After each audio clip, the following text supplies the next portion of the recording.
용서, 믿음과 사랑으로.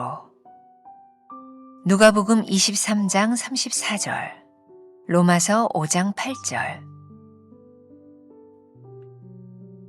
이에 예수께서 이르시되 아버지 저들을 사하여 주옵소서. 자기들이 하는 것을 알지 못함이니이다 하시더라. 그들이 그의 옷을 나눠 제비 뽑을세. 우리가 아직 죄인 되었을 때 그리스도께서 우리를 위하여 죽으심으로 하나님께서 우리에 대한 자기의 사랑을 확증하셨느니라. 용서는 일방적인 것이 아니라 쌍방이 동참해야 합니다. 하나님은 도저히 받아들일 수 없는 죄인들을 받아들이셨습니다. 이것이 하나님 사랑의 본질입니다. 그러나 거룩하신 하나님은 죄와 함께 하실 수 없는 분입니다. 내가 여전히 죄와 함께하는 한 하나님의 사랑이 아무리 크다 해도 용서는 완결되지 않습니다. 하나님은 우리가 아직 죄인 되었을 때 사랑하기로 결정하셨습니다. 반성의 기미가 있거나 삶이 변해서 사랑하신 것이 아닙니다. 하나님은 돌아올 수 있는 길을 열어두셨습니다. 돌아올 것인가는 죄인의 선택입니다. 사람과 사람 사이의 용서도 마찬가지입니다. 새 계명을 너희에게 주노니 서로 사랑하라. 내가 너희를 사랑한 것 같이 너희도 서로 사랑하라. 사랑은 상대방을 받아들이기로 결단하는 것입니다. 마음의 문을 열고 그가 돌아올 길을 열어두는 것입니다. 상대방의 변화나 반성과 상관없습니다. 끝까지 사랑한다 해도 상대방이 돌아와야 용서가 완결됩니다. 사랑은 죄를 용납하거나 덮어주는 것이 아닙니다. 용서의 테이블에 나아가는 이들은 누구나 하나님 앞에서 자기 죄를 정직하게 바라보고 뉘우쳐야 합니다. 어떻게 해야 할지 하나님의 뜻을 묻고 순종해야 합니다. 즉, 회개하는 것입니다. 온전한 사랑과 온전한 배제가 만날 때 비로소 용서가 완결됩니다. 그래서 십자가는 용서의 상징입니다. 용서의 전 과정을 주께 온전히 양도하십시오. 모든 상황과 주권이 주께 있습니다. 우리는 연약하여 사랑할 수 없고 어리석어 회개할 수 없습니다. 성령께 나의 전 존재를 위임할 때 사랑하게도 하시고 회개하게도 하십니다. 성령께서 나뿐 아니라 상대방 안에서도 역사하실 것입니다. 그러므로 상대방을 받아들이고 사랑한다는 것은 상대방 안에 계신 성령을 신뢰하는 것이며 사랑하는 것과 같습니다. 좋아하지 않지만 사랑할 수는 있습니다. 사랑은 감정이 아니라 믿음으로 행하는 결단이기 때문입니다. 나는 용서와 사랑을 선포합니까? 나와 너, 상황을 최선으로 이끄실 주님을 신뢰합니까?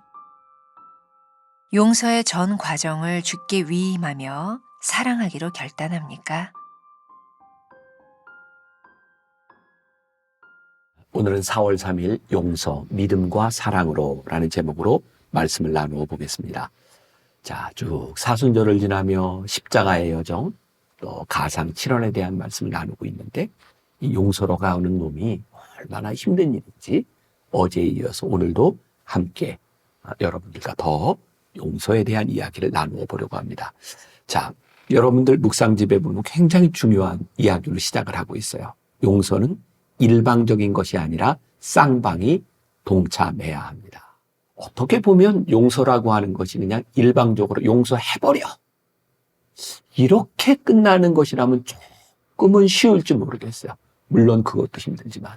근데 더 힘든 것 중에 하나는 이 용서라고 하는 것은 늘 관계성 속에서 일어나고 있는 일이기 때문에 더욱 힘든 일이라는 거예요. 우리가 잘 알고 있는 유명한 함석헌 선생님의 일화가 있습니다. 함석헌 선생님이 오산학교에 교편을 잡고 있었을 때의 일입니다. 학교에 어떤 문제가 발생했고 그 어떤 문제인지는 모르지만 학생들이 그 문제를 일으킨 선생님을 폭행하겠다고 교무실로 몰려간 적이 있어요. 그때 다른 교사들은 다 자리를 피했는데 함석헌 선생님은 그 자리에서 본인의 문제가 아니었지만 기도하는 마음으로 머리를 숙이고 있었다 그래요. 그런데 학생들이 이 함 선생님을 그 문제의 교사로 생각하고 이 함 선생님을 구타를 하게 된 거죠. 나중에 이 학생들은 알았어요. 그리고 학생들이 와서 함석헌 선생님에게 용서를 빌면서 묻죠. 선생님, 왜 그때 우리들에게 눈을 뜨고 내가 아니라고 말씀하시지 왜 눈을 감고 기도하고 계셨어요? 그때 함석헌 선생님이 이런 이야기를 합니다. 내가 눈을 뜨고 맞았다면 내 사랑하는 제자들 중에 누가 나를 때렸는지 내가 알 것이 아니겠는가. 또 자네들도 알 것이고 그러면 내가 어떻게 강단에 설 수 있겠는가. 어떻게 자네들이 나를 볼 수 있겠는가. 그래서 함석헌 선생님은 눈을 뜨지 않고 제자들에게 맞았다는 거예요. 어떻게 보면 굉장히 깊은 이야기입니다. 내가 눈을 뜨고 보고 내가 너희들 용서했어. 이렇게 끝날 문제가 아니라 그 상대방이 가지고 있는 감정에 대한 문제이기도 하죠. 용서, 그래 내가 용서했어 라고 끝나는 것이 아니라 그 사람이 그 용서를 어떻게 받아들이는가. 이것은 용서하는 우리들에게도 지속적으로 연관되는 문제이기도 해요. 그래서 용서가 힘든 것이죠. 또 중요한 것은 하나님이 우리를 이렇게 용서하셨다. 예수님께서 십자가를 지심으로 우리들에게 십자가의 사랑으로 우리를 구원하셨다. 그런데 문제는 뭐예요? 하나님은 우리를 용서하셨는데 우리들이 그 용서를 받아들이는가 받아들이지 않느냐에 대한 문제죠. 그래서 교리적으로 굉장히 중요한 선행 은총.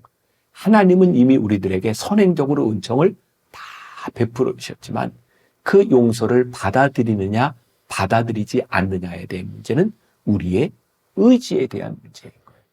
그래서 하나님의 이 사랑, 하나님의 구원 사역이 완성을 이루기 위해서는 이 선행 은총의 하나님의 사랑이 우리의 것으로 우리의 삶의 의지적으로 고백돼야 되는 거예요. 하나님의 은혜와 우리들의 의지가 만날 때 구원이 완성될 수 있는 거죠. 사람과 사람 사이의 용서도 저는 마찬가지라고 생각해요. 자, 어제 나누었던 말씀 가운데 요한복음 13장 34절이 있죠. 새 계명을 너희에게 주노니 서로 사랑하라. 내가 너희를 사랑한 것 같이 너희도 서로 사랑하라. 자, 새 계명을 하나님께서 우리들에게 주셨고 사랑하라고 하는 이 계명은 누구에게 주셨어요? 제자에게. 그러니까 우리들에게 주셨다는 거예요. 그래서 이 계명을 가지고 우리들이 서로 사랑해야 되는데 이것은 하나님께서 우리들에게 선행 은총으로 열어주셨던 그 은혜처럼 우리도 그 은혜를 베푸는 거예요. 다시 말하면 이 용서의 가능성을 우리들이 열어놓는 거죠. 우리들이 사랑하고 용서함으로 인하여 그 사람에게 가능성을 열어주는 거예요. 우리는 몰라요. 우리의 용서와 사랑으로 인하여 그 사람이 어떻게 변할지, 또 그 사람이 그것을 그대로 받아들일지 알 수 없어요. 그러나 한 가지 분명한 것은 있어요. 우리가 바로 이 사랑과 용서를 베풀므로 인하여 우리가 하나님의 제자인 것을, 주님의 제자인 것을 세상이 알게 될 것이라는 거예요.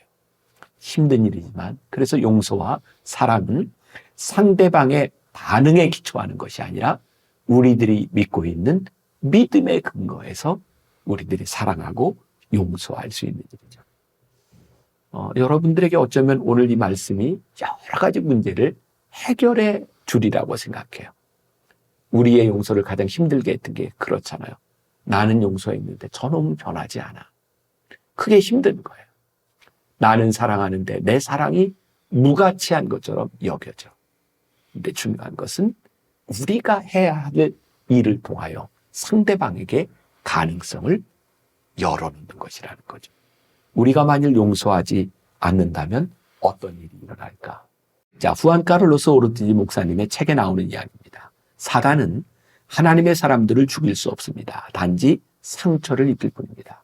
그러나 상처 입은 크리스천을 죽이는 것은 다른 크리스천들입니다. 그들은 용서하지 않으므로 하나님의 백성들을 쫓아냅니다. 우리가 그리스도 안에서 한 지체인데 말입니다. 여러분 중에 혹시 못질을 하다 손을 때려본 경험이 있을 것입니다. 얼마나 아픕니까? 오른손으로 왼손을 때렸지만 오른손은 곧 망치를 내려놓고 왼손을 감싸줍니다. 그리고 그 왼손도 오른손길을 마다하지 않습니다. 왜냐하면 그 손은 한 몸의 지체이기 때문입니다. 우리가 지체인 한 용서와 포용이 있어야 합니다.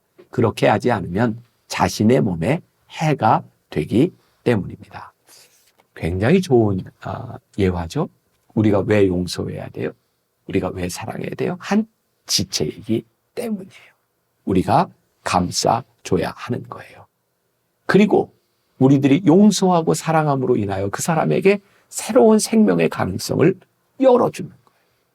우리들이 마음을 닫고 우리의 닫은 마음으로 인하여 그 사람들이 하나님께 마음을 닫으면 그들은 하나님의 백성으로 살지 못하고 공동체에서 쫓겨나게 될지도 몰라요.